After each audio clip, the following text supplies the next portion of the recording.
अमीर से अमीर को भी पिछले कुछ दिनों में अंबानीज ने गरीब फील करवाया। जहां शाहरुख खान बोलते थे कि हम तीनों खानों को लेकर पिक्चर बनाना मतलब प्रोड्यूसर की चड्डी बनियान बिक जाएगी। आमिर खान, सलमान खान, शाहरुख खान कभी तीनों एक फिल्म में देखे जा सकते हैं। कभी तो कैसी फिल्म आप अफोर्ड कर सको तो ऑफर कर दो बेटा, चड्डी बनियान बिक जाएगी तीनों को साइन करते करते।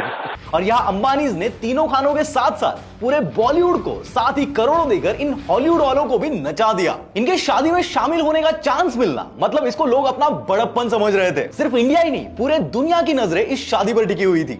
सोशल मीडिया इन्फ्लुएंसर से लेकर न्यूज चैनल वालों तक सभी जगह अंबानीज की शादी के ही चर्चे चल रहे थे। सबसे पहले तो इनकी 3 दिन तक प्री वेडिंग चली, लेकिन कुछ नॉर्मल करे तो वो अंबानीज का, इसलिए उन्होंने दूसरी प्री वेडिंग सेरेमनी भी रखी और फिर फाइनली 12 जुलाई को उन दोनों की शादी हुई, जिसका सेलिब्रेशन 3 दिनों तक चला। आपको बता दूं कि इसमें सिर्फ प्री वेडिंग का खर्चा ही 1000 करोड़ तक था। फिर पूरी शादी जिसमें इन्विटेशन कार्ड्स, पूरे बॉलीवुड और देश विदेश के इंडस्ट्रियलिस्ट की मेहमान नवाजी, Rihanna, Arijit Singh, Justin Bieber जैसे आर्टिस्ट को परफॉर्म करवाना, कल्चरल इवेंट्स, खाना एक्सेट्रा का टोटल खर्चा ही 5000 करोड़ हुआ था। सिर्फ यही नहीं, नीता अंबानी का नेकलेस ही 500 करोड़ का था। चलो नेकलेस को तो मान लेते कि वो एक ज्वेलरी है, लेकिन उसके साथ एक 8 करोड़ की रोल्स रॉयस भी थी। और इसके अलावा अनंत अंबानी की सिर्फ घड़ी ही 67.5 करोड़ की थी, जिसे देखकर फेसबुक के मालिक को भी झटका लगा था। यह सब कुछ इतना ज्यादा वायरल होने लगा कि लोग कहने लगे कि भाई इतना सारा पैसा शादी के लिए नहीं बल्कि गरीबों के लिए यूज होना चाहिए। अंबानी फैमिली अब बस अपने पैसों का शो ऑफ करने लगी है वगैरह वगैरह। इन लोगों को मैं बता दूं कि देखो भाई, हर सिक्के के 2 पहलू होते हैं और मीडिया आपको इस शादी की सिर्फ एक ही साइड दिखा रही थी, लेकिन आज मैं आपको दूसरी साइड भी दिखाऊंगा कि क्यों अंबानीज का एक शादी में 5000 करोड़ रुपए स्पेंड करना बिजनेस पर्सपेक्टिव से जायज था और पूरे इंडिया को उनकी इस आलीशान वेडिंग से क्या फायदा हुआ है। यूके की रॉयल फैमिली ने भी उनकी शादियों से पूरे यूके के बिजनेस को बढ़ा दिया था और अंबानीज भी इस शादी से रॉयल फैमिली की तरह पूरे इंडिया के बिजनेस को बढ़ा सकते हैं। इसकी सारी डिटेल्स मैं आपको आज इस वीडियो में बताऊंगा। और हाँ, बीच में मैंने यूके की प्रिंसेस डायना की एक इंटरेस्टिंग स्टोरी बताई है, जिससे पूरी दुनिया का HIV एड्स को देखने का नजरिया ही बदल गया था। तो वीडियो को बिल्कुल भी स्किप मत करना और एंड तक देखना। Let's start with the video. Opulent wedding of the son of India's richest man, Anant Ambani and Radhika Merchant. For the long-anticipated event, a list of celebrities. We're talking Kim Kardashian, even Hillary Clinton.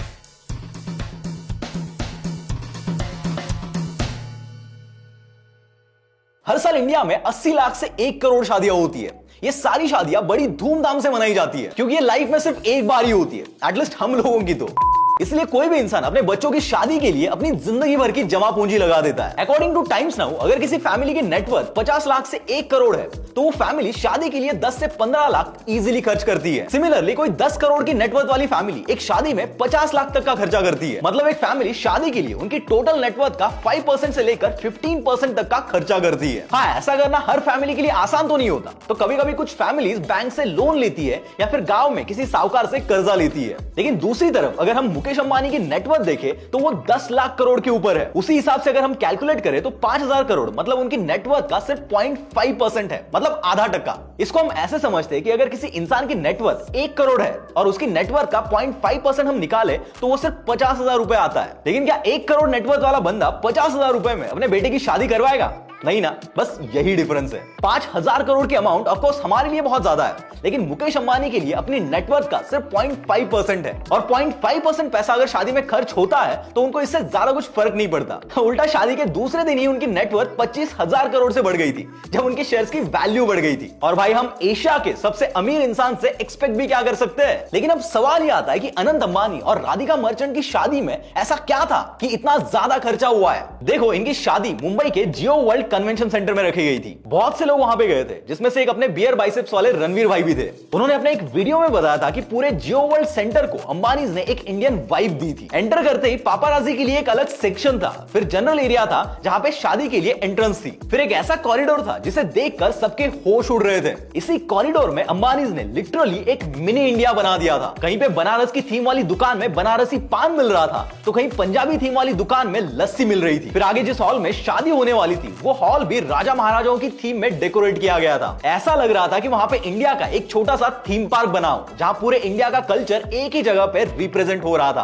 और इस शादी में इसी culture को represent करने के लिए सबसे ज्यादा खर्चा हुआ है। और ये कल्चरल रिप्रेजेंटेशन इतना अच्छा था कि इसे देखकर बड़े बड़े रिलीजियस लीडर्स भी खुश हुए थे। वहां के डेकोरेशन से लेकर पूजा तक सब कुछ इतने बड़े लेवल पे किया गया था कि इंडियंस के साथ फॉरेनर्स भी शॉक हो रहे थे। बाकी शादियों की तरह इस शादी में भी खाने पीने के लिए बहुत कुछ था।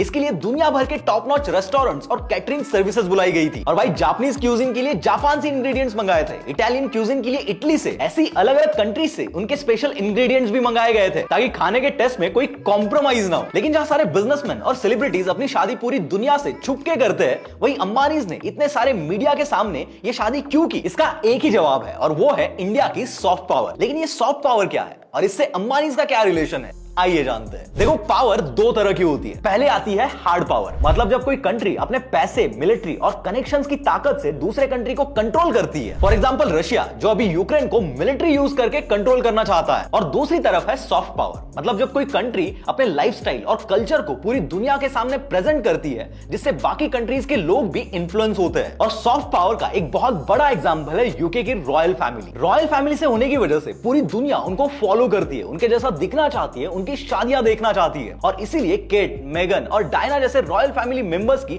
हर बात मीडिया कवर करता है। फॉर एग्जांपल, केट ने अपनी एंगेजमेंट पे एक ब्लू ड्रेस पहनी थी। ये न्यूज मीडिया ने कवर की और सिर्फ 24 घंटों में ही ऑलमोस्ट पूरी दुनिया से उस ड्रेस का स्टॉक पूरी तरह से सोल्ड आउट हो गया था। इसी तरह 1980s में जब HIV एड्स फैला था, तब सबको मिसअंडरस्टैंडिंग थी कि किसी को भी सिर्फ छूने से ही HIV एड्स हो सकता है। उस सिचुएशन में यूके की प्रिंसेस डायना ने खुद एक हॉस्पिटल में स्पेशल एड्स यूनिट शुरू किया था। कुछ दिनों बाद उन्होंने उस यूनिट के पेशेंट्स को विजिट किया और एक पेशेंट के साथ तो उन्होंने बिना हैंड ग्लोव्स पहने हैंडशेक भी किया। जब इसे मीडिया ने कवर किया, तब लोगों में HIV एड्स की अवेयरनेस बढ़ी और हॉस्पिटल्स में एड्स की फैसिलिटीज को और इंप्रूव किया गया। समझ रहे हो कि सॉफ्ट पावर से क्या क्या हो सकता है? यही सॉफ्ट पावर अभी अंबानी फैमिली बनाने की कोशिश कर रही है, अपने आप को और इंडियन कल्चर को बेटर वे में प्रेजेंट करने की कोशिश कर रही है, जिससे उनका इन्फ्लुएंस बढ़ेगा, इंडियन कल्चर इंटरनेशनली सही तरीके से प्रेजेंट होगा, जिससे कि ऑब्वियसली इंडियन बिजनेसेस को भी फायदा होगा। और हाँ, इसी सॉफ्ट पावर से अंबानीज अपना बिजनेस भी स्ट्रॉन्ग कर रहे हैं। पर वो कैसे? Let's decode this. दोस्तों, शादी के वक्त हर टीवी चैनल ने इनकी शादी को कवर किया था, क्योंकि लोग इसे देखना चाहते थे और टीवी चैनल्स को इसे TRP मिल रहा था। यूट्यूब, इंस्टाग्राम और फेसबुक पर इस शादी के बारे में लाखों वीडियोस अपलोड हुए हैं और लिटरली करोड़ों लोगों ने इसे देखा है। एक दिहाड़ी करने वाले से लेकर मर्सिडीज में घूमने वाले तक हर कोई इस शादी को देख रहा था। अप्रोक्सीमेटली 150 करोड़ लोगों ने इस शादी को देखा है। जस्ट इमेजिन कि इस शादी से अंबानीज की, रिलायंस की कितनी बड़ी मार्केटिंग हुई है। जिन लोगों की 5 मिनट की अपॉइंटमेंट इजीली नहीं मिलती, वो लोग इनकी शादी में, प्री वेडिंग में 3 दिनों तक रुके थे। इस शादी की वजह से पूरी दुनिया में अंबानीज का बोलबाला हुआ है। एंड आई विल से कि ये भी अंबानीज का एक स्मार्ट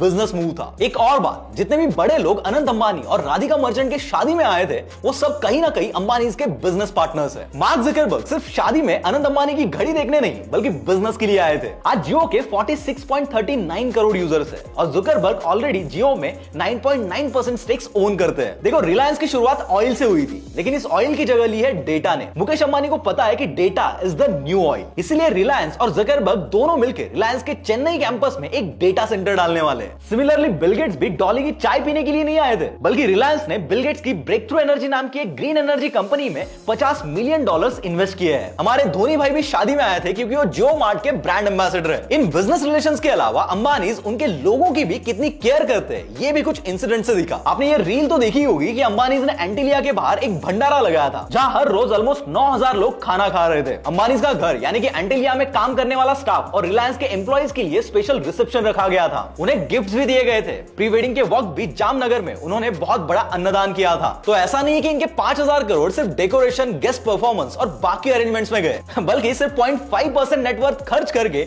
उन्होंने दुनिया भर में इंडियन कल्चर को भी रिप्रेजेंट किया, एंजॉय भी किया, खुद की मार्केटिंग भी की और बिजनेस रिलेशंस भी संभाले। बट आपको इस शादी के बारे में क्या लगता है? कमेंट्स में जरूर बताओ और ऐसे इंटरेस्टिंग वीडियोस के लिए फॉलो करो।